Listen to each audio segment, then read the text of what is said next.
السلام علیکم پیارے پیارے بچوں، کیا حال ہیں آپ سب کے؟ میں امید کرتی ہوں کہ آپ سب بالکل ٹھیک ہوں گے، مزے میں ہوں گے اور بہت خوش ہوں گے۔ تو بچوں، آج کی ہماری کہانی کا موضوع ہے فخر مت کرو۔ تو بچوں، کہانی شروع کرنے سے پہلے اگر آپ میرے چینل پر نیو ہیں تو چینل کو سبسکرائب کرنا مت بھولیے گا، تاکہ آپ کو میری ہر آنے والی ویڈیو کا نوٹیفیکیشن مل سکے۔ ویڈیو کو لائک کر کے چینل کو سبسکرائب کر دیجیے گا اور اپنے پیارے پیارے پکے دوستوں سے شیئر ضرور کیجیے گا، تاکہ انہیں بھی ان کہانیوں سے کچھ سبق مل سکے۔ تو چلیں بچوں، کہانی کو شروع کرتے ہیں۔ ایک دفعہ کا ذکر ہے کہ ایک دریا میں کئی طرح کی مچھلیاں رہتی تھیں۔ اس دریا میں بڑی مچھلیاں بھی تھیں اور چھوٹی مچھلیاں بھی تھیں۔ بڑی مچھلیاں پانی میں بہت تیزی سے تیرا کرتی تھیں اور چھوٹی مچھلیاں چھوٹی تھیں، اس لیے وہ آرام آرام سے تیرتی تھیں۔ ایک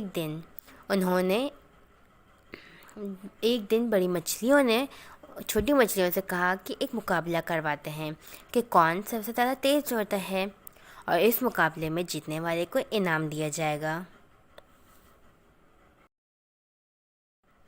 دریا میں جو بڑی مچھلیاں تھیں انہیں بہت فخر تھا۔ انہوں نے سوچا کہ وہ یہ مقابلہ آسانی سے جیت جائیں گی۔ تو بچوں، اب ہوا مقابلہ شروع ہوا تو بڑی مچھلیاں آہستہ آہستہ تیرنے لگیں، کیونکہ انہیں تو یہی لگ رہا تھا کہ وہ آرام سے تیر کر بھی اپنی منزل کو پہنچ جائیں گی،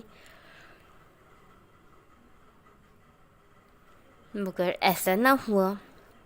ان میں سے ایک چھوٹی مچھلی جو پوری جان لگا کر تیر رہی تھی، وہ سب سے آگے نکل گئی، اور نتیجہ یہ ہوا کہ وہ اس مقابلے کو جیت گئی، اور بڑی مچھلی کو تو پتہ بھی نہیں چلا کہ وہ کب آگے گئی، کب کیسے جیتی۔ تو بچوں، اس کہانی سے ہم نے کیا سبق سیکھا؟ اس کہانی سے ہم نے یہ سبق سیکھا کہ ہمیں خود پر کبھی فخر نہیں کرنا چاہیے کہ ہم یہ کام کر سکتے ہیں، دوسرا یہ کام نہیں کر سکتا۔ ہر انسان کچھ نہ کچھ کر سکتا ہے۔ اللہ تعالیٰ نے ہر انسان کو کوئی نہ کوئی صلاحیت دے رکھی ہے، اس لیے ہمیں کبھی بھی خود پر فخر یا غرور نہیں کرنا چاہیے۔ ہمیں ہر انسان کو سپورٹ کرنا چاہیے، ہر انسان کو موٹیویٹ کرنا چاہیے کہ ہر انسان ہر کام کر سکتا ہے۔ تو بچوں، اگر آپ کو میری یہ کہانی اچھی لگی ہو تو اس کہانی کو لائک کر دیجیے گا، چینل کو بھولیے گا، اور اپنے پیارے پیارے دوستوں سے اس ویڈیو کو شیئر بھی کیجیے گا۔ تو چلیں بچوں، ملتے ہیں اگلی ویڈیو میں، تب تک کے لیے اپنا خیال رکھیے گا، دعاؤں میں یاد رکھیے گا۔ اللہ حافظ۔